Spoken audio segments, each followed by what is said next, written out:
अहम ब्रह्मास्मि। आध्यात्मिकता एक श्राप्य कि ये थंबनेल देखि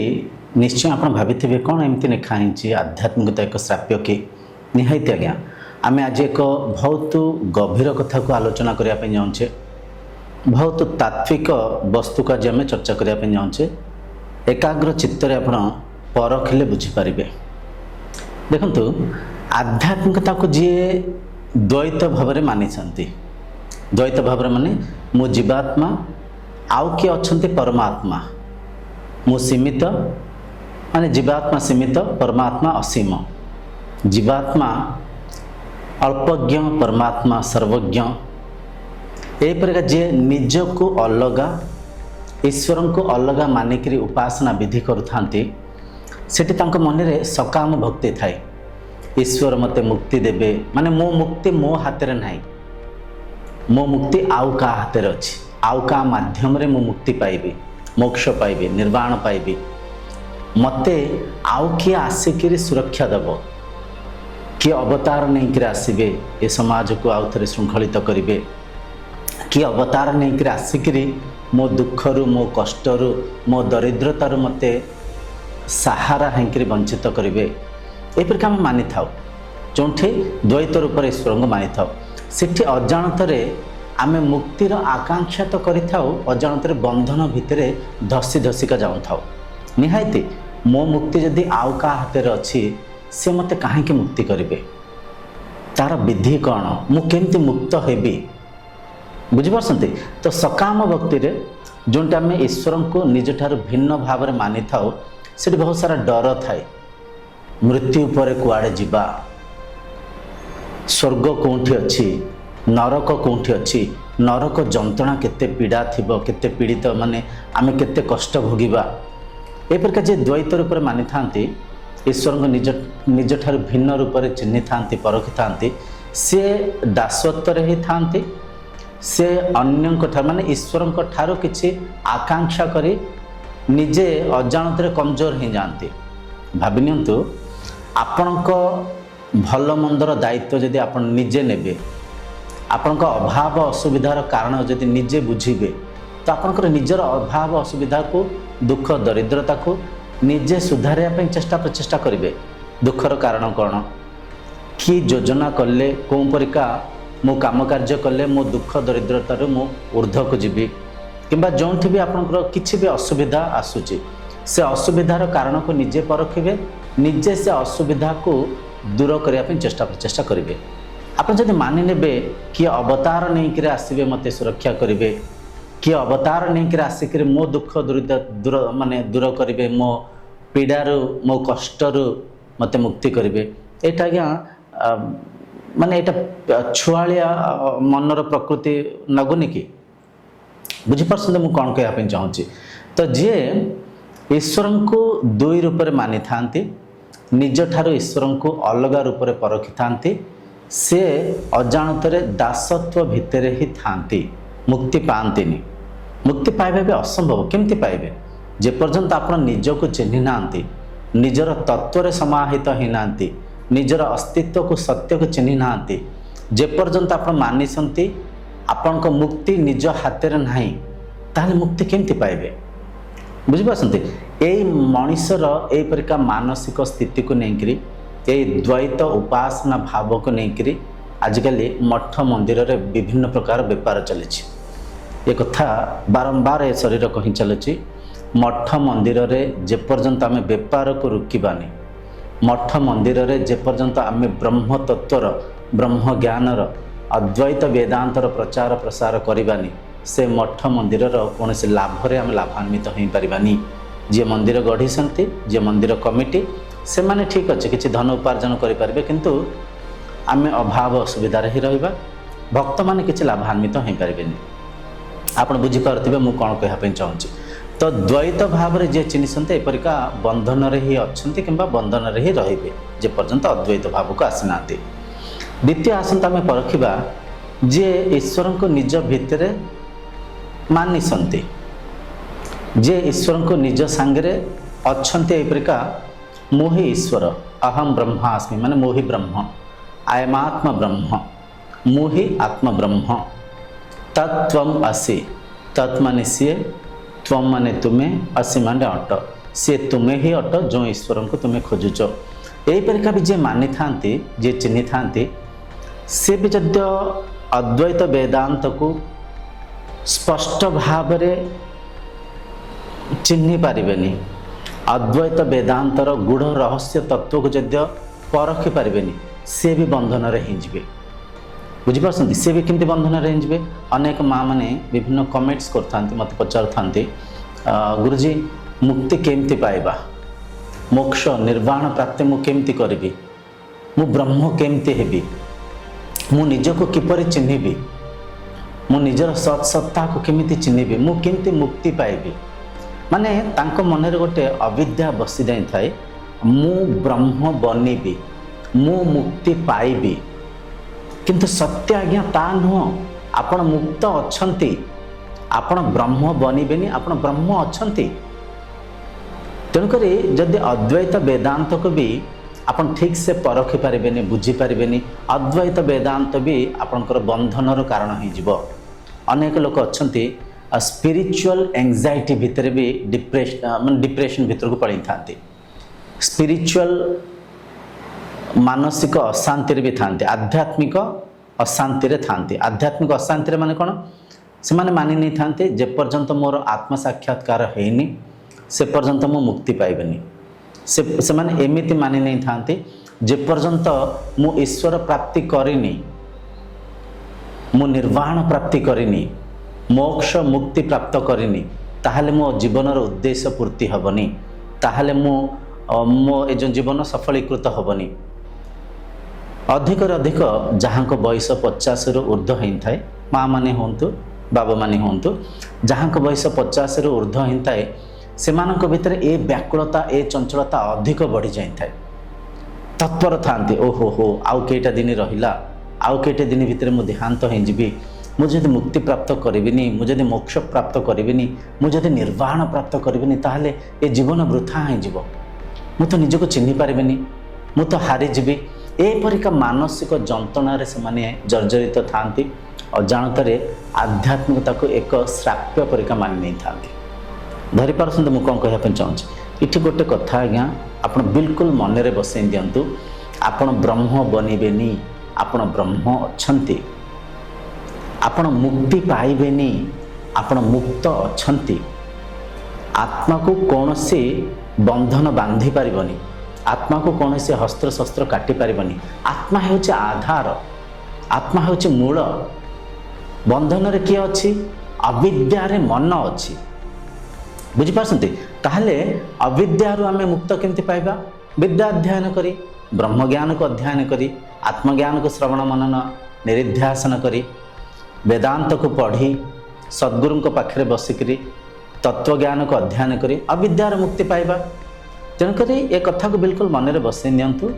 ଆପଣ ମୁକ୍ତ ହିଁ ଅଛନ୍ତି। ଅଷ୍ଟାଙ୍ଗ ଯୋଗରେ ନିୟମରେ ଦ୍ୱିତୀୟ ସାଧନା ହେଉଛି ସନ୍ତୋଷ। ଅଷ୍ଟାଙ୍ଗ ଯୋଗର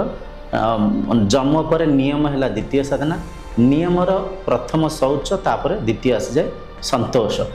ସେ ସନ୍ତୋଷ ସାଧନାକୁ ଗଭୀର ଭାବରେ ପରଖନ୍ତୁ।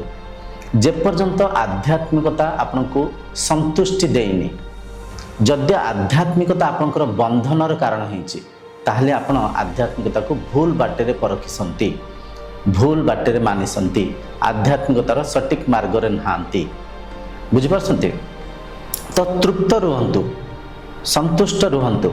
ଯେତେ ଶାନ୍ତିର ମାନେ ସନ୍ତୁଷ୍ଟ ରହିବେ, ଯେତେ ଆନନ୍ଦରେ ରହିବେ, ଯେତେ ଖୁସିରେ ରହିବେ, ସାଧନାର ସେତେ ସୁଖକୁ ନେଇପାରିବେ। ସାଧନା ସେତେ ସହଜ ସରଳ ହେଇଯିବ, ସାଧନାର ସେତେ ଉଚ୍ଚ ସ୍ଥିତିକୁ ଯାଇପାରିବେ। ମୁଁ କ'ଣ କହୁଛି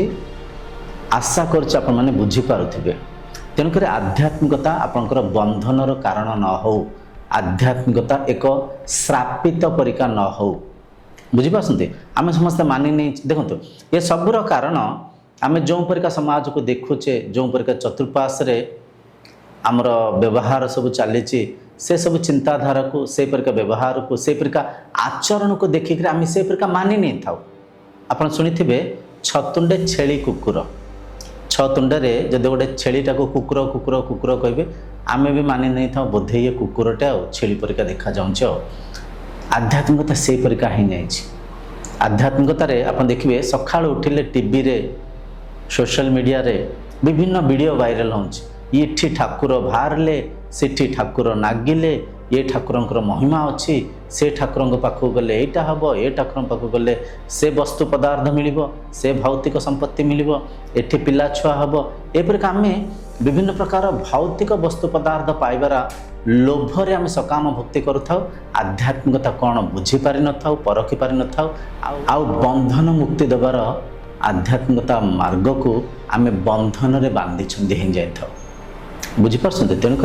आध्यात्मिकता जमी बंधनर कारण न हुए आप जिते शांत होकर मन को रखिए आप जिते तत्परता होकर सत्संग को शुणिबे आप जिते निष्ठावान होकर प्राणायाम करेंगे धारणा करेंगे ध्यानस्थ होगापी चेष्टा करेंगे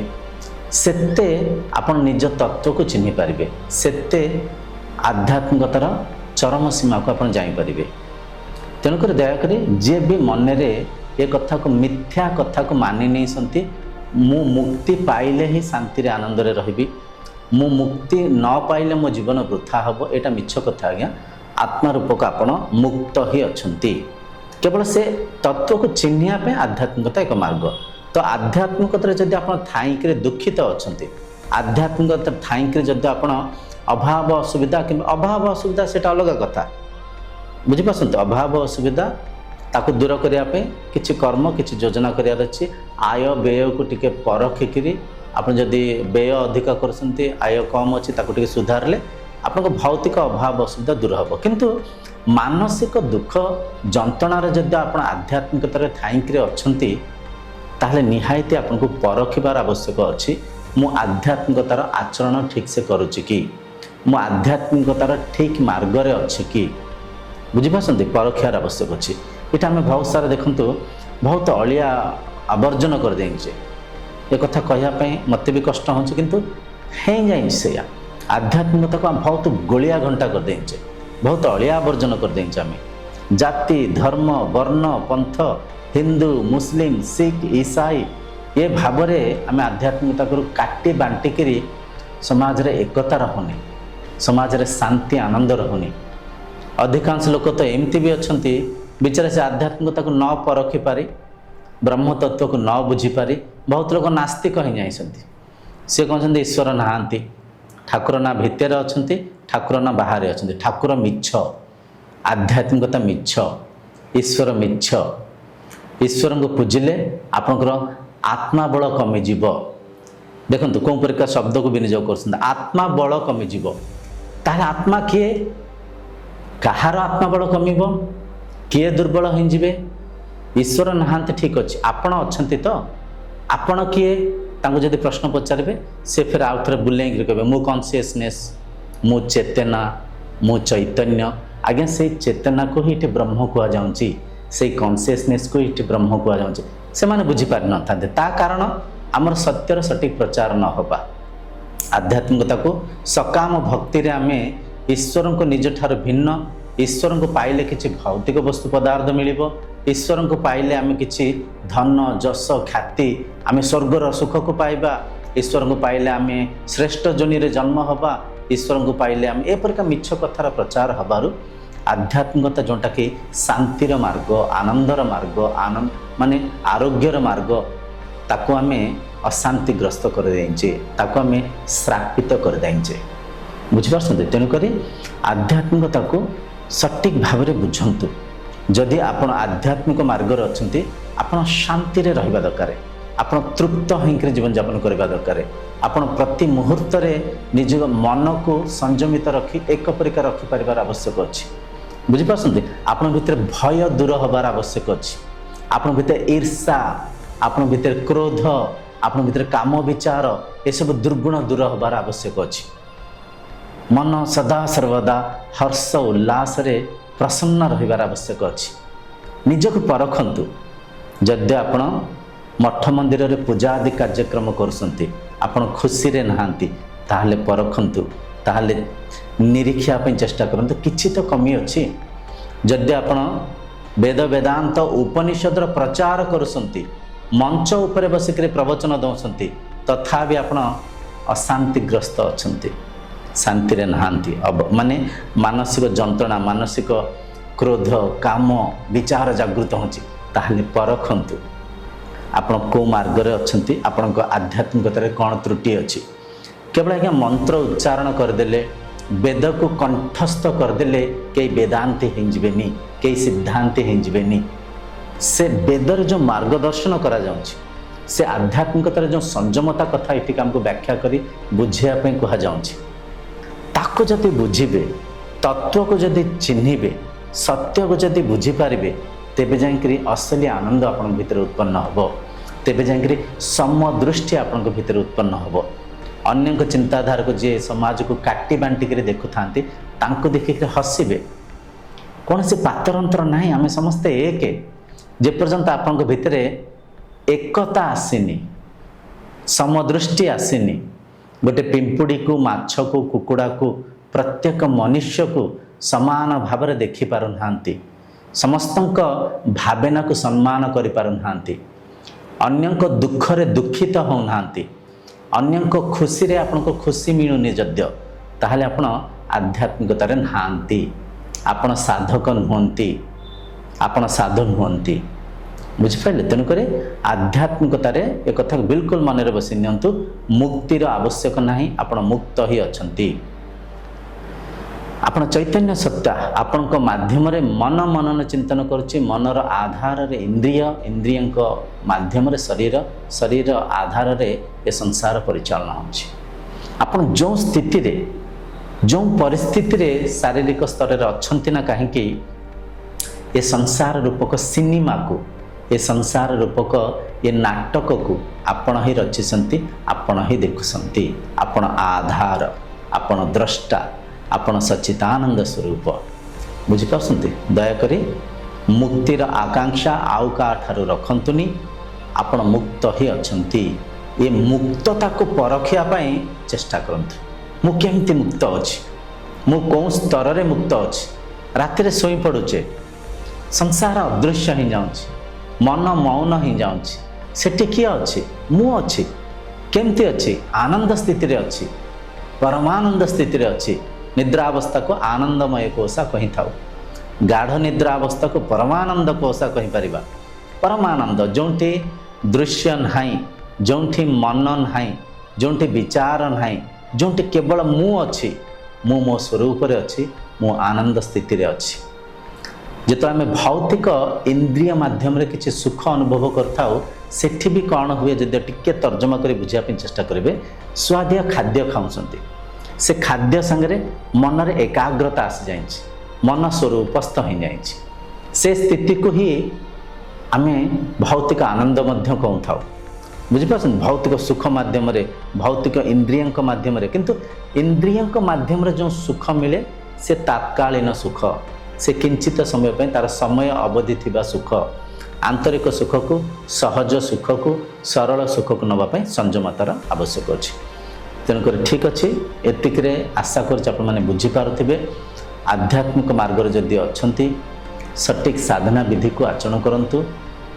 संतोष रुहंतु जहाँ भी अच्छी जो स्थिति रे भी अच्छी से स्थिति रे संतोष रहीकि जदि आप आध्यात्मिकता को आचरण करेंगे निहायती आध्यात्मिकता सफलीकृत हम नचेत आध्यात्मिकता एक श्राप्य हो आगामी एपिसोड रे आउ किछि कथा आमे चर्चा हबा से पर्यंत ओम शांति भवतु।